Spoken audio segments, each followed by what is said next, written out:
mom, Jennifer Kesse. It's her laughter. It's her wit. Jennifer, we just want you to know we love you. We're doing everything we can to find you. She is our child. Ultimately, I'm responsible for finding my child. They're with the wrong family. We have documentation of everything from day one. And virtually every piece of information that is not a time and date at the top has been blacked out. Oh my God. Oh my God, this can't be happening. This is a joke. This is all, everybody standing up here behind it. It's a joke. Everybody, this is a joke. Please see through it. Today I want to talk about what happened to Jennifer Kesse. This case is so strange because there's a decent amount of evidence and even pretty clear suspects, but no one has ever actually been named a suspect. Recently, though, there have been new tips, changes to who's handling the case. So since they're looking at the case all over again, the family really want this case in the spotlight so that there'll be more pressure or more tips, because there were a lot of issues with how the case was handled, because it's so frustrating. Clearly something horrible happened. Clearly there are some guilty people, some of which we may already know about, but nothing really comes of it. And there are so many theories in this case. Some of them really make sense, and it's just they need a little bit more to get to that point of getting these people. Some of them are kind of far-fetched, but I'm going to do what I usually do on my channel, which is I'm going to give you guys the facts, then we'll discuss the theories, and then you can decide for yourself. Quick little word from the sponsor, and then we'll get right back to the video. This video is sponsored by MD Hair. Now, I don't know if you know about this, some of my members do, but I was suffering from hair loss, like around the temple area, because I was stressed because my life fell apart, and basically so did my hair. It fell off of my head. So when I got an offer from MD Hair to try their products and see how it works for this sponsorship, I was ready, because what made me like it is that it's actually customized. They create the formula based on your type of hair loss, like what's particularly causing yours. All you do is you go to mdhair.co, not com, and you take the quiz, and then based on the quiz they recommend the products, and you don't just get a subscription service for the products, you also get 24/7 access to a dermatologist. They have collagen supplement, they have an actual pill that you take, and then they also have the shampoo, conditioner, and the serum. I like taking the collagen. I do it in tea, and it's like there's no flavor to it. I just add it and boom, done. And then the serum, I've really been enjoying the serum. It's so easy to use. You just put it in your little spots and put it in. What sets MD Hair apart is that it's the world's first medical grade hair treatment system. So if you want to customize your hair treatment with MD Hair and you're interested, use my promo code Noor70 to get your first month of customized products at 70% off. Thank you guys for watching this, and thank you so much to MD Hair for supporting my channel and sponsoring this video. Okay, back to the video. Okay, so the whole thing started on January 23rd, 2006 in Orlando, Florida. Jennifer, she spent the night at her boyfriend's home. Weekend prior, they went on a vacation in St. Croix, and so she spent the night with him, and from her boyfriend's home, she went to work. Then after she left work at around 6 p.m., she made a bunch of phone calls. At 6 p.m., she called her dad and she spoke to him. That was it. Just said, oh, we'll catch up. You know, it's never long. It's just, you know, how you doing today and all that good stuff. We talk quite regularly. And that was the last I spoke. Then from there, she made a series of calls to friends and family, and the last call she made was to her boyfriend. This was at around 10 p.m. They end up having an argument. They have an argument. She goes home, and this is basically the last person who ever spoke to her that we know of. The next thing we know is that Jennifer did make it home. She did spend the night at her condo, and she seemed to be fine when she left, at least out the front door, because they found evidence like that she had slept in the bed. Her t-shirt that she slept in was on the floor. She took a shower that morning. They found like a wet towel on the bed. She was picking out what to wear. They found like different outfits that were laid out on the bed. There were items that were also not there, like major items she would need when she left the home to go to work, like her keys, her phone, her iPod. Remember iPods? This was early 2000s. Jennifer usually left for work at around 7:30 to 7:45, and she was always on her phone. Like, that's one thing about Jennifer. She never missed calls. She was always talking to someone, and if she was ever going to be late to work or not show up or anything, she always called. So the first weird thing that happened is that her boyfriend, she didn't call him, but remember they had an argument. So at first he didn't think anything of it because usually she calls him on her way to work. So he waited till about like 8 a.m. and then he called her and it went to voicemail, which was odd. But she said she had a meeting that morning, like for work. She worked as a finance manager. And so he was like, okay, maybe she just like is preparing for her meeting. It's fine. But then he called later at the office, like her office number. She didn't respond then. And he thought that was weird. But still, he didn't really do anything about it because remember they had that fight. Well, she never showed up to work. There was a coworker of hers that's also a family friend. And he noticed that she didn't show up to work. And it was really strange because she didn't show up. She didn't call. Now they're calling her. She's not picking up. Like, none of this is like typical for her. So the family friend slash coworker calls her parents. And he tells her parents, hey, Jennifer didn't show up to work today. Like, do you know where she is? So they immediately call her. And they said when they called her and her phone went to voicemail, they panicked because, according to them, I'll read you the quote. It says her cell phone that she had had since she was 16 years old went to voicemail for the first time, which is crazy. This is how we knew something horrendous had happened. So at this point, everyone's worried. Her parents immediately, they like get in a car and they're in Tampa. She's in Orlando. They start driving over there. It's like a 2-hour drive. They're going to her condo. In the meantime, they're calling the property manager and they're like, can you check on her? Like, use the spare key, go in her apartment, tell us if she's okay. Property manager goes in there and he says, the apartment looks fine. Like, nothing is in disarray, but her car is missing, like, from the parking lot. So they get there and they call the cops. In the beginning, the cops really didn't think anything of it. The officer came in to her condo, looked around for about 30 seconds, looked us in the eye and said, well, she probably had a fight with her boyfriend. She'll be back. And he walked out. The parents, knowing her and how she is, they knew something was wrong. So like by 5 p.m. that day, the day she went missing, they're already like making flyers and trying to get the word out of, has anyone seen her, her car, anything like that. They're even going to the news and getting it out there what her vehicle type is and if anyone sees this vehicle. 2 days after she's last seen, so January 26th, there's a major break in the case. And my kids were making noise in the car and then I almost backed into it and I was like, ooh, that looked like a 05 or 06 or something. So Jennifer lived at the Mosaic at Millennia Condominiums and her car was found about a mile away at another complex. So the tenant had seen the news clip about her car and realized this is the car and it was just sitting there for a couple days, called it and turns out this is Jennifer's car. They end up getting like the surveillance cameras in the area and they find that the car was actually parked there on January 24th, the day Jennifer disappeared. And whoever parked it there at around 12 p.m. Her leaving work at around 7:30 and then something happened and now someone else is driving her car and dropping it off by noon. Thing is, the video footage, it shows a lot, but it also doesn't show much at all because you see someone going in there, they stay in there for about 30 seconds. People speculate that they wiped the car down or something like that and then they walk away.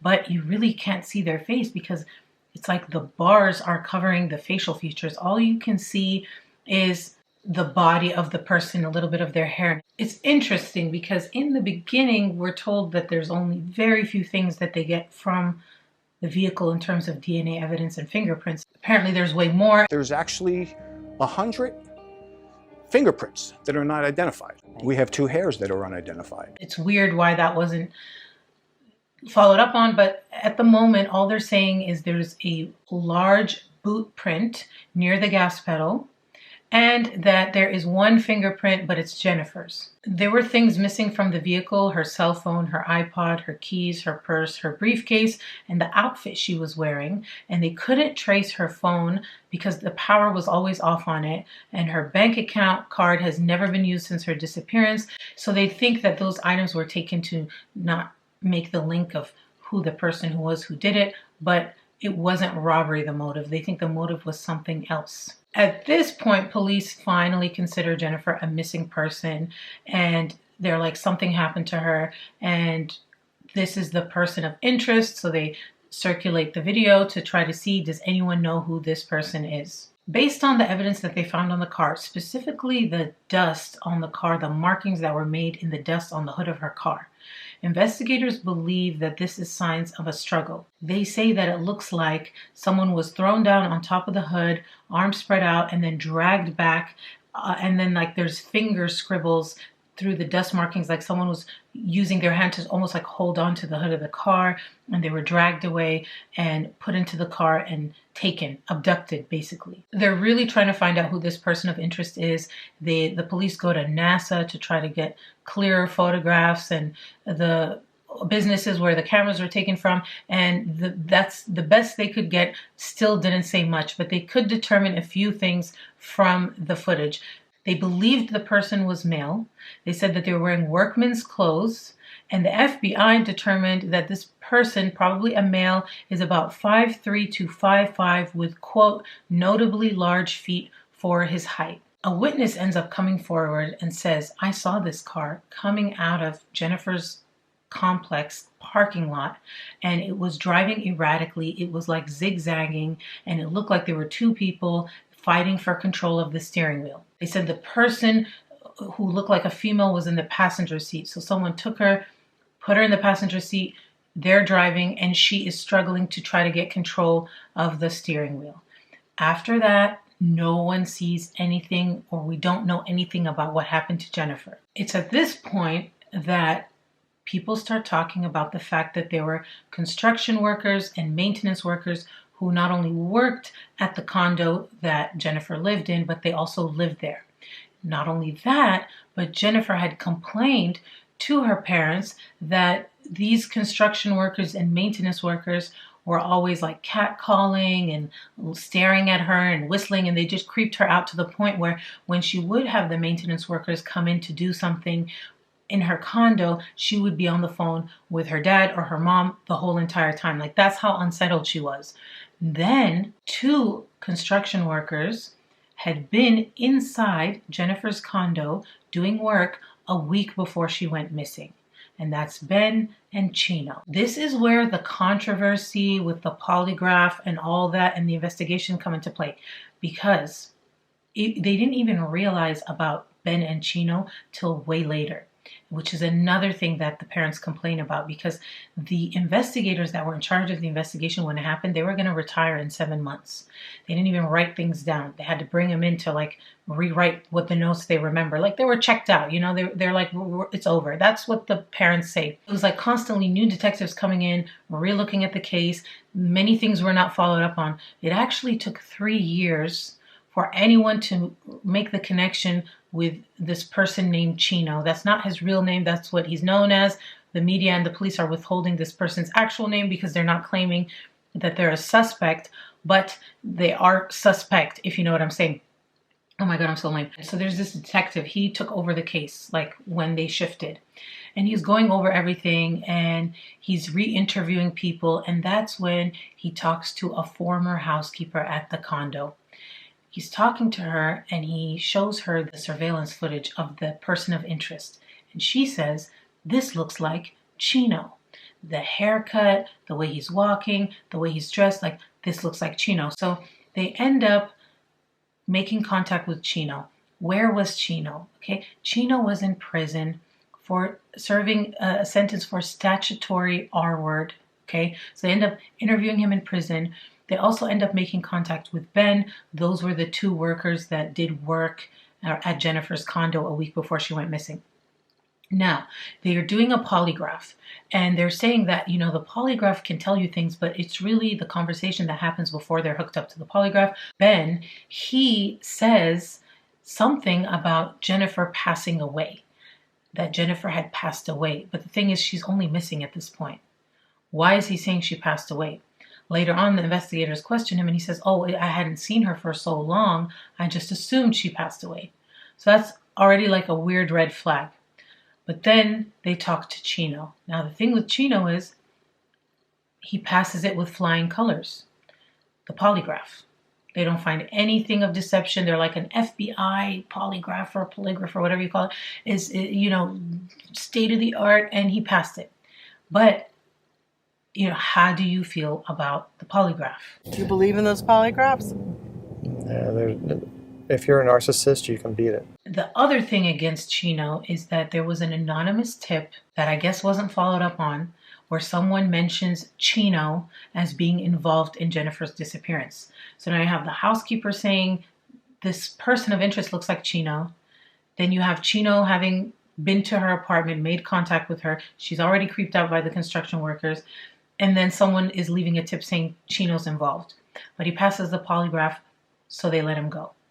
Oh, and he's also in prison for statutory R-word. Even though there was the construction worker suspects, there were other suspects too. First is the boyfriend, right? They had a fight. You know, people say it's someone close to you, intimate partner, when something happens like this. And he was the last person to speak to her. But turns out he had an alibi that checked out because they were kind of long distance. And so he physically couldn't have done it at that time, and they let him go. Another thing that happened is the suspect of the coworker, because when they were doing the investigation, they end up doing a forensics evaluation on Jennifer's work computer, and they find that she had a coworker who wanted to have a relationship with her and that she rejected him. And so they thought, oh, could this be the person? But again, they vetted him and they cleared him, and nothing came of that. And then there's the third thing that happened, and this is really weird. There was like a stalker situation, not only stalking, like we don't know if they stalked Jennifer, but they stalked Jennifer's family after the disappearance. So Jennifer's family had a website to like find Jennifer, and there was someone who was leaving harassing comments and saying, I know where you live, like I know what vehicle you drive. And they end up finding out who that was. A stalker has been threatening the family for about as long, and that man is now under arrest. When someone starts writing that they know what you drive, they know where you go, they go the same places, and I hope you don't have an accident, you start taking that into consideration of being very threatful. The threats actually started with phone calls to the family's house, and when law enforcement eventually tracked down the source, it led to the rolling hills of Ferndale, to this home in Lake County. 28-year-old Tyler Green lives there with his parents. He was arrested and faces 2 charges, cyber stalking and written threats to kill. Then there was another incident that happened. Jennifer Kesse, she's been missing for more than a decade now. Now, oddly enough, sometimes during the news conference today, the car belonging to Kesse's dad was burglarized. Very strange. Matt, do we know what was taken from the car? Well, Kesse's dad told me that a cell phone, cash, and his wife's purse were all taken from their car this morning, just as they were surrounded by police here. With all these different suspects and stuff like that, what constantly comes back is this Chino guy. And it got to the point where they asked Jennifer's father, what do you think about Chino? Chino, there's nothing to really say about Chino. He's just someone in a line of people that, we needed to talk to. I mean, he was there every day. He lived there. He worked there. And it's not because we think that they're the person of interest again. It's because I don't think that they know what they possibly know. Then there was another aspect of the investigation, which was these searches that would keep happening. So first they got like one of those search dogs to come in, and the search dog hit. Bo circled Kesse's car and immediately led Brown out of the apartment complex and down along Americana Boulevard. At times, they had to run to keep up with the dog. The hound stopped briefly along the side of a public supermarket, then led police toward the busy intersection of Americana and John Young Parkway. The hound led police practically to Jennifer Kesse's very doorstep. The trail ended right around here, right next to this retention pond. Jennifer's building is right back here. I trust that dog wholeheartedly. When he runs a track, he's usually right on the money. Then there were other tips that were coming in that were also leading to bodies of water to be searched. One tip came in, someone said that they saw a person dumping a rolled up piece of carpet into a lake that was close to where Jennifer lived, and the people who were working, the construction workers and stuff, they were laying down carpet. They had a lot of access to carpet. So it was kind of making sense. Maybe one of these workers, maybe Chino, like did something and used the carpet to roll her up and put her in the lake. They go, they search, they don't find anything. And this happened a lot where it would seem like there was a very obvious like suspect or they found the spot and it just never led to anything. Now it's been over a decade since Jennifer went missing, and there've been all these weird things with the investigation where things weren't followed up on and it didn't seem like they were doing their due diligence, and the family is pissed. This is it. It's 12 years. This is a joke. This is all everybody standing up here behind it. It's a joke. Everybody, this is a joke. Please see through it. I mean, we know our first two detectives did not write anything down.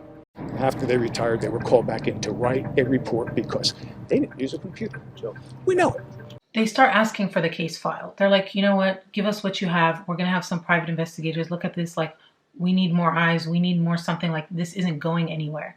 And at first, the police didn't want to give them the case file. It's not our practice to turn over files or case notes or information to anyone in the public. And we believe that could possibly jeopardize this investigation. So they started threatening to sue. And they're now calling on OPD to make their files public. If they don't, the family says, they'll sue. It's unfortunate that we have to go the route that we're going. Eventually, they end up actually suing. They go to court and they're explaining why they need the case file, why the things that they've gotten really don't show them anything useful. They have redacted, to give the court an example, I'm fanning through their recent response to our November 29th letter. And virtually every piece of information that is not a time and date at the top has been blacked out to the point where just printing off their 119 expense went through a toner. Finally, in 2019, they actually reached a settlement with the Orlando police. And it's a really interesting deal. The deal is basically, we're going to give you all the case files, like 16,000 pages. When we receive the files, it's like someone just threw 16,000 pages on the floor. They had to pay for them, which was like almost $19,000. It's like 18,000 something dollars, $648.24 to get this case file, essentially. But the weird part was the agreement was, now that the parents have the case file, the Orlando police are not responsible for finding Jennifer. Like, essentially, the new lead detectives on this case are her parents. So not only am I looking at Jennifer Kesse's parents, I'm looking at the two lead detectives right now on this case. Yes. Yes. They end up hiring private investigators. They had to go fund me. They're doing all this fundraising to try to do this on their own, but they're having roadblocks because even if they find a suspect or they find certain things, there's only so much they can do. Private investigators are like retired police officers or homicide investigators. They don't have the authority to do some of the searches and arrests or anything that need to be done to actually get somewhere with this case. So now they're like, yes, we have everything and we're working on it, but our hands are tied. So they start asking for another agency, a government agency that has the authority to do the things they can't, to please take over the case so that we can move forward from this roadblock. So they released an age progression photo, which I want to show you guys. This is what they think Jennifer would look like today. The most recent development, the reason why I'm making this video, because this case has been happening for a while and nothing really developed, but in December, okay, this month, the parents made an update. This was December 9th, 2022. There was a recent update. They say with almost 17 years behind us since Jennifer was taken, they say that they had the opportunity to sit down face-to-face with Orlando officials and FDLE officials, which is Florida Department of Law Enforcement, to discuss the request to move Jennifer's case to the FDLE for further investigation. They said it was a very positive meeting. All parties involved feel it's the best interest for Jennifer and her case to be totally moved to FDLE for further investigation. Physical evidence will be retested after 12 years also, and they'll be working closely with the parents' investigative team to work through the findings and follow up on the prior investigation with the Orlando PD where they kind of sort of dropped the ball. They say this is huge. This is what we've been trying to do to help move Jennifer's case forward. to the point when we will get to have physical evidence reevaluated, and people who should have been spoken to years ago will be spoken to now, as well as those developed through our team's efforts. So they said they're about to step back just a little bit, let the FLDLE do what they need to do, and they're hoping for like a huge development or break in the case. They also want this case to be in the public, in the spotlight, you know what I mean? So that there is more kind of pressure to with the FDLE to get the ball rolling and see what happens, since it was messed up so badly before. That happened like a week ago. I was like, I gotta make a video on this. Those are the facts. Now I wanna talk about the theories. And the first theory I wanna talk about is also crazy, because this case came on my radar back when I did my video on Kimberly Kessler. Remember the weird world of Kimberly Kessler, when she was throwing her feces, and it was just the most insane case. There was some talk that she could have been responsible for what happened to Jennifer Kesse, this case right here, that she was the abductor. So let me explain to you why people think that. Because although they say it looks like a man, they really can't tell. She was in Florida at that time, Kimberly Kessler. By the way, she killed someone. Who she killed was Jolene. Now, the way she killed Jolene is very similar to what happened to Kimberly Kesse. Sorry, I'm getting them confused. Jennifer Kesse. The similarities are Kimberly Kessler killed a young woman, similar age as Jennifer. She took her car and then parked it somewhere and walked away. They found her on surveillance too from parking the car, which is similar to what happened with Jennifer's case.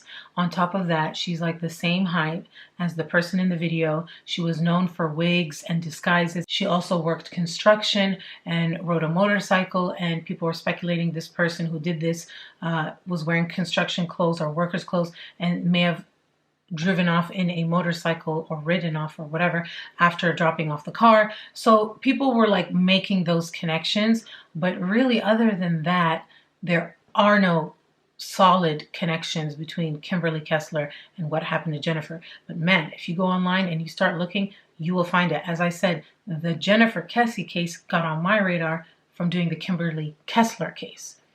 So that's a theory that people have. I don't know what you guys think about that. The biggest theory that everyone talks about is the construction worker theory, specifically Chino, maybe Ben too, but Chino keeps coming up. Given the way the person of interest was dressed and the boot and the fact that the housekeeper said it looks like Chino, the fact that Chino had access, right? There's means, okay, motive and opportunity. The motive seems like everyone's saying they think there was a sexual motive, like some sort of kidnapping. She already said the construction workers were like leering at her and whistling and catcalling. She felt uncomfortable. That could have been a motive. They didn't steal anything of value. She's just missing. And then another thing too, means, right? They knew where she lived. They knew her whole routine of like, this is her unit, because they lived in the condo too. They knew where she lived. It wouldn't be a far stretch for them to keep an eye on her, especially since they were at her place a week ago. They knew she lived alone. Opportunity, yeah, maybe they were lying in wait. They saw her routine. They knew she left to work in the morning and went to her car and decided, I'm going to kidnap her, put her in the car, take her, do God knows what, return the car, and just, how did they pass the lie detector test? Well, it's actually, a lot of people can pass a lie detector test. Not the most far-fetched thing. Why couldn't they have done other things to verify? Did he have a solid alibi? Where was he at that time? Were there other cameras, other witnesses? You know, it just seemed like that lead dried up when it really could have been followed more. And it's interesting because when they asked Jennifer's father about Chino, he knew that he couldn't force Chino to talk to him. Remember, they didn't have that authority, even though they were in control of the investigation. So he was trying to downplay it. At least that was how I had to, like, we just want to talk to you. We just want to talk to you. We don't think you did it, but they just want to have communication with this person that they can't force to talk to. So who knows, maybe this new law enforcement agency can actually do that, although it's been so long. So the thing is, it's the physical evidence, right? Which is what brings me to the whole thing when I told you about, it seemed like there was just that boot print and the one fingerprint, but according to Jennifer's father, there was a lot more evidence there. DNA, hair, more fingerprints that weren't processed and followed up on. So now, maybe with this new technology and they only need a little bit, maybe they can make a connection. Maybe. And the other thing too with the whole construction worker theory is Ben. Because Ben was with Chino when they went to Jennifer's apartment to do work. Why did Ben say Jennifer passed away? Like, why would he assume that? Maybe it's just because it's been so long she's been missing, she's dead. But could it be that innocent? Or was he telling on himself in some way? I don't know. You tell me. The other theory is the ex-boyfriend theory and the coworker theory. So the thing with the ex-boyfriend theory is that one seems like an obvious one, which is what typically happens. But everyone says that they did have like an argument, but it was about her wanting to be closer with him and him wanting to be closer with her, about the fact that he lived far away and how they were going to make the relationship work. Because they had just come back from vacation. They had so much fun together. They wanted to spend more time together. And it was about the logistics of that. So it doesn't seem likely that he would want to kill her because they both want to be closer with each other, if that makes sense. So I don't know. And plus he had that solid alibi. So there's that. So there's the coworker, the one who wanted to have a relationship with her. It's kind of like, could that be the stalker, right? Because there's the stalker, there's the coworker that wanted her. Could be one and the same, two different things. Also, the coworker was cleared by police, but as we know, like with the Chino thing, like how are they clearing them? Is it a solid alibi? Is it a polygraph? We don't know. All we know is that they were questioned and cleared. And then lastly, the stalker thing, right? That one stalker that was on the website. Could he have had something to do with it? Did they make that connection? Was he just a troll coming in after the fact because he stalks other people? They were talking about he did that to another, some officers who made him leave somewhere or something like that. Is that person still out there keeping tabs on the family? Because the parents are relentless. Is that person mad, like let it go? And so they're like harassing them? Is it just because they're in the spotlight, they're attracting a stalker? You could kind of interpret it both ways, which I would love to know what you guys think about this case. Like, who do you think did it and why? I'd love to know. If you ask me, I am 100% leaning, well, 100% strong, but like 85% leaning towards the construction worker theory, only because like the one thing that sticks out to me the most is the housekeeper who said that looks like Chino, and then Chino was there. And the only thing to clear him is something that has already been proven to be not reliable, because you could totally fake pass one and lie. It's a damn shame how long has passed and nothing has come from it. But let's see, I'm having high hopes for maybe this new fresh eyes thing. People will talk about it.